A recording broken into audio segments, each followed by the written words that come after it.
सुप्रभात। मैं जगेंद्र राणा आज आपसे एक आध्यात्मिक विषय पर चर्चा करते हैं। विषय है आश्रम व्यवस्था। आश्रम व्यवस्था देखिए, जीवन की अस्थिरता के माया मोह में ना पड़कर स्व कर्तव्य पालन में तत्पर रहकर अपने जीवन को सार्थक बनाने का सतत प्रयत्न करते रहना चाहिए।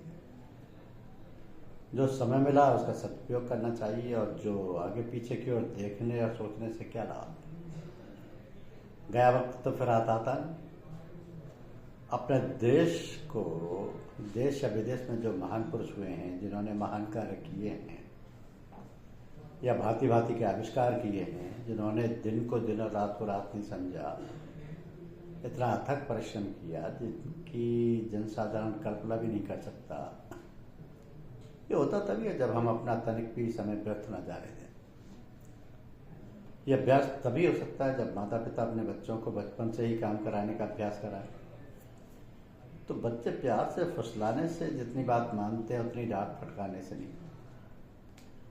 डांटने फटकारने से तो उनमें उद्दंडता आ जाती है और उसके अंदर विद्रोह की भावना पनपने लगती है। तब माता पिता पश्चाताप करते हैं और दूसरों से शिकायत करते हैं कि हमारा लड़का तो बिगड़ गया। अतः सभी लोगों को इन दैनिक जीवन की घटनाओं पर विचार करना चाहिए और गंभीरतापूर्वक बालकों को सुधारने और संवारने का काम करना चाहिए। सर्व प्राथमिक पाठशाला तो बालकों का घर ही है और माता पिता उनके शिक्षक। किंतु जब माता पिता ही शिक्षित ना हो तब वे बालकों को कैसे शिक्षित करें? तो शिक्षित होने का तात्पर्य केवल स्कूल की पढ़ाई और बीए या बीएमए की परीक्षा पास करना नहीं है। उनके अंदर होनी चाहिए नैतिक, धार्मिक और आध्यात्मिक शिक्षा और इन सब शिक्षाओं के साथ व्यावहारिकता। यदि हमारी शिक्षा व्यवहार और व्यापार में हमारे दैनिक जीवन में काम ना आई, हमारे शारीरिक, मानसिक और आत्मिक उन्नति में सहायक ना हो सकी, तो वो व्यर्थ है। शिक्षित होने का अर्थ है व्यवहार और कार्य में कुशलता। व्यवहार और कार्य में कुशलता प्राप्त करना कोई सहज कार्य नहीं है। जब तक योग्य गुरु का सानिध्य में रहकर उसका प्रयोगात्मक अभ्यास न किया जाए, तब तक योग कर्मसु कौशलम की स्थिति को प्राप्त नहीं किया जा सकता। तो प्राचीन आश्रम व्यवस्था इसीलिए बनाई गई थी। गुरुकुल, ऋषिकुल की स्थापना की जाती थी, जहाँ पर आप्त पुरुष व वेद शास्त्रों के विद्वान ही नहीं बल्कि मर्मज्ञ और अध्यात्म विद्या में निष्णांत वहाँ के अध्यापक और आचार्य होते थे। शिष्य पूर्ण ब्रह्मचर्य का पालन करते हुए जब तक विद्याध्ययन करते तब तक गुरुकुलों में ही निवास करते। गुरुकुल अरण्य में होते थे, घर गृहस्थी के झंझटों से दूर और सांसारिकता से बिल्कुल अलग। गायों का दूध पीने, फलाहार और सात्विक भोजन करने के साथ यौगिक व्यायाम व यौगिक शिक्षा भी चलती थी।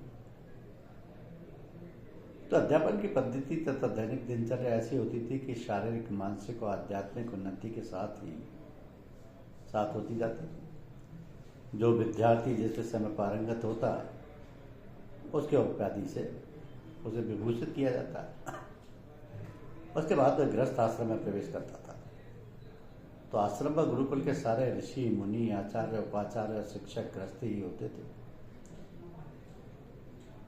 इसी प्रकार बालक हर प्रकार से योग्य और व्यवहारिकता में शुद्ध, पवित्र और श्रद्धा, विश्वास पूर्वक भगवान की भक्ति, उपासना, कर्म और ज्ञान का समन्वय रखता हुआ जीवन यात्रा में सफलता प्राप्त करता था। वर्तमान समय में शिक्षा का रंग ढंग बिल्कुल परिवर्तित है। विदेशियों का शासन रहने के कारण उनकी विचारधारा से ओतप्रोत हमारी शिक्षा का रंग ढंग बिल्कुल बदल गया है। देश, जाति और धर्म का बंधन और जटिल हो गया है। आध्यात्मिकता तो क्या, नैतिकता का कोई स्थान नहीं है। समाज और राजसत्ता की जड़ें बड़ी लचर और दूषित हो गई। सामाजिक, राजनीतिक, धार्मिक और आध्यात्मिक तालमेल बिल्कुल बेताल हो गया है और यही देश की वर्तमान दुर्दशा का कारण है।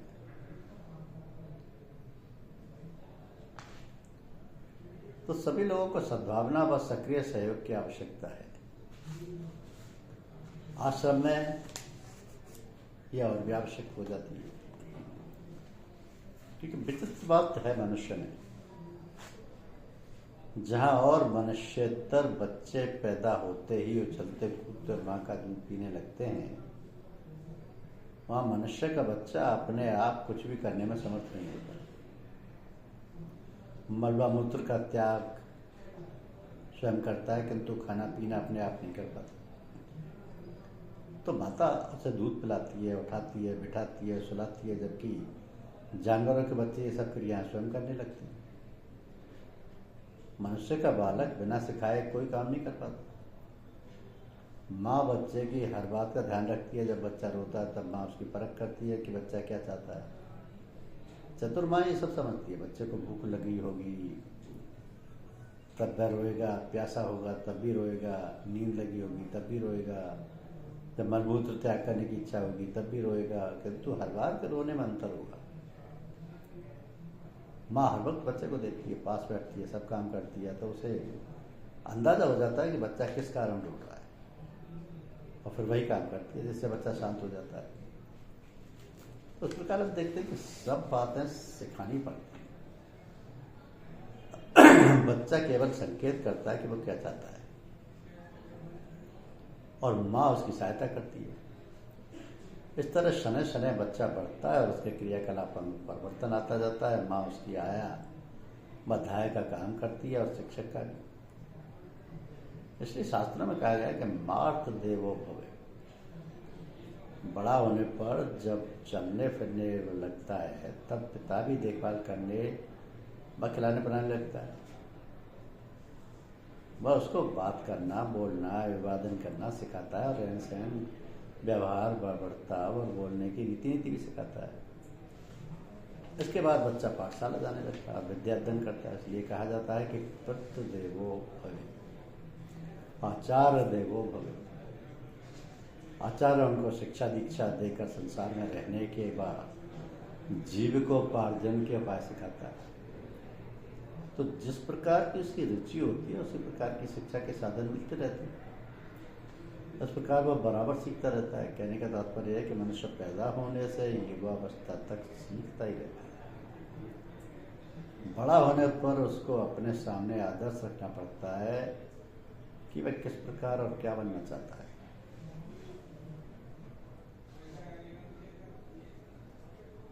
तो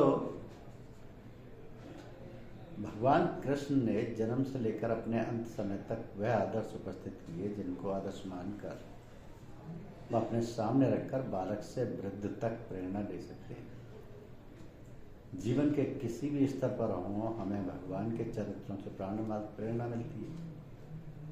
जीवन सामाजिक हो, चाहे नैतिक, धार्मिक हो या चारित्रिक हो, गृहस्थ का हो या वैराग्य का हो, सन्यासी का हो, सभी दिशाओं में स्वच्छ और स्पष्ट रूप से हम उनको मानकर और उनकी शिक्षाओं पर चलकर जीवन को पूर्ण रूप से सुखी, समृद्धशाली और सफल बना सकते हैं। अब प्रश्न उठता है कि यह आदर्श हम कैसे प्राप्त करें। इसके लिए सबसे अच्छा सुलभ और सुलभ साधन है गीता। तो गीता में भगवान कृष्ण ने वेदों और शास्त्रों का सार भर दिया है। यदि गीता को हम अपने जीवन में उतार सकें तो फिर हमें कुछ करना धरना नहीं। गीता में मनुष्य मात्र के लिए बालपन से लेकर वृद्धावस्था तक के लिए पूर्ण शिक्षा है, तो जिस पर चलकर हम शारीरिक, मानसिक और आत्मिक उन्नति करके जीवन को सफल बना सकते हैं। अतः सबका कर्तव्य है कि गीता पढ़ें और समझें और अपने जीवन में उसकी शिक्षाओं को व्यवहार रूप दें। पूजा का मतलब है श्रद्धा, मान और आराधना। यदि हम किसी की पूजा तो करें पर उसकी बात ना माने तो फिर उससे क्या लाभ। जब हम इस प्रकार का आचरण करते हैं तब उसी को आडंबर कहते हैं। किसी को देखकर धोखे में मत आओ और ना किसी की बातों के बहकावे में। उसके आचरण को देखो, व्यवहार, आचार विचार और अन्य सभी बातों को निरखो परखो वरना धोखा खाओ। तो आजकल बेस बनाए बहुत से लोग घूमते करते हैं, जो खूब पढ़ो, समझो, अध्ययन और अमल करो। जब तक कोई बात याद ना होगी तब तक उसे जानोगे कैसे, और जानोगे नहीं तो अमल करोगे कैसे। अमल और अभ्यास में लाकर ही उससे लाभ उठा सकोगे। फिर कोई धोखा नहीं दे सकेगा और सच्चे मायने में मनुष्य बनकर मनुष्य जीवन को सफल बनाकर इष्ट की प्राप्ति कर लोगे। जब हम किसी से मिलते हैं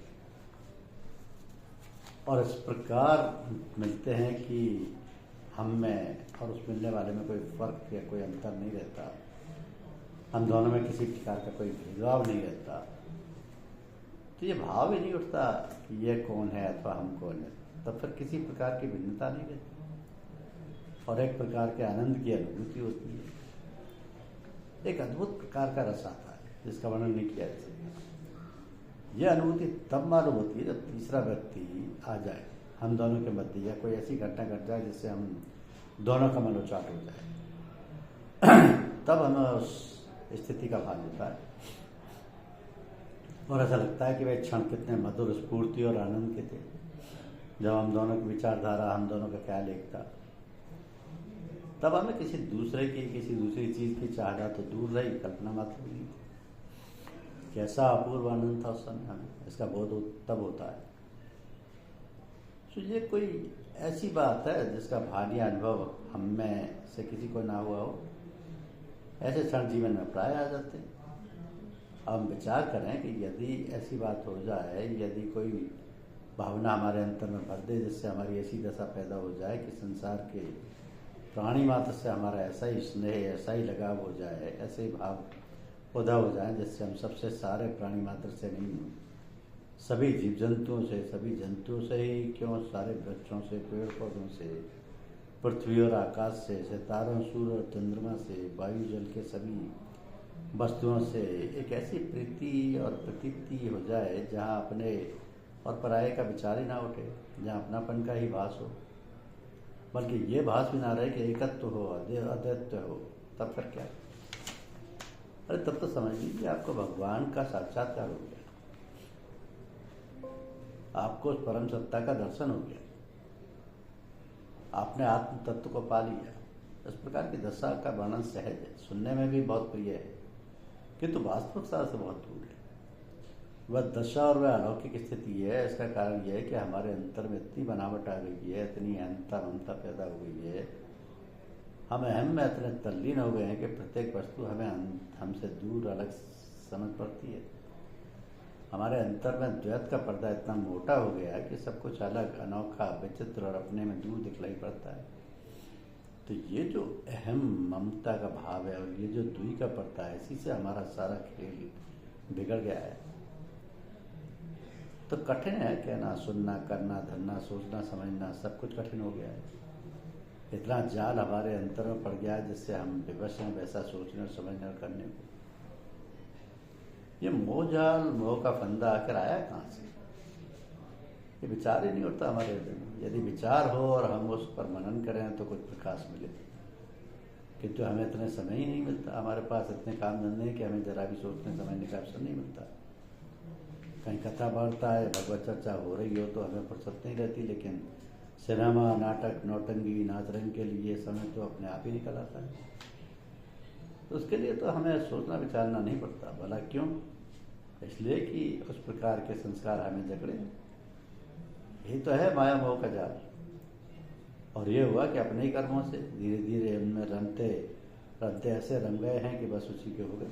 उन्हीं का बंधन हमारे अंतर में फैल गया है। तो क्या ये जाल, ये बंधन वाला कभी कर सकता है? हाँ, कर तो सकता है, मगर बहुत कठिनाई से।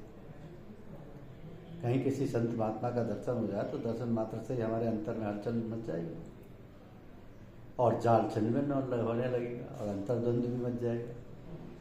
और वह संत दर्शन यदि नित्य प्रति मिलने लगे तो हमारा कल्याण हो जाएगा। फिर तो शनै शनै हमारे अंतर की सारी कालिमा, सारे कलुष, सारी दुविधा, सारा द्वैतपन, सारी अहंता ममता धीरे धीरे हट जाएंगे, जैसे जल से काई फटती है। जो ही हवा के झोंके लगते हैं काई एक और सिमटती जाती है और निर्मल जल जो नीचे छुपा रहता है निकलता आता है।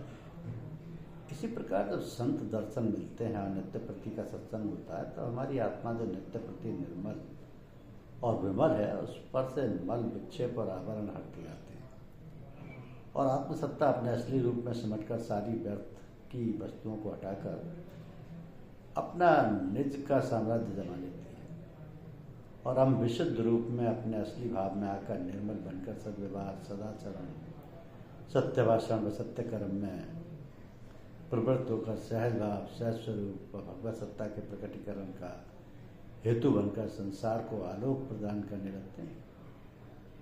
ये सब अनायास ही बिना सोचे विचारे ही नित्य निरंतर स्वाभाविक रूप से होने लगता है, क्योंकि वह आत्मसत्ता में कोई विकृति नहीं रह जाती, नित्य शुद्ध मुक्ति अवस्था रहती है। यही है सत्संग की महिमा। सत्संग तभी मिलेगा जब भगवत कृपा होगी।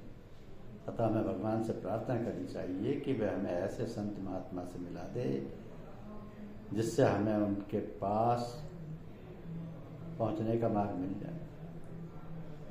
इसलिए तो कहा है कि तू जन हरि से हेत कर हरिजन से हेत, राज मुलुक हरि देत है, हरिजन हरि ही देत। धन्यवाद।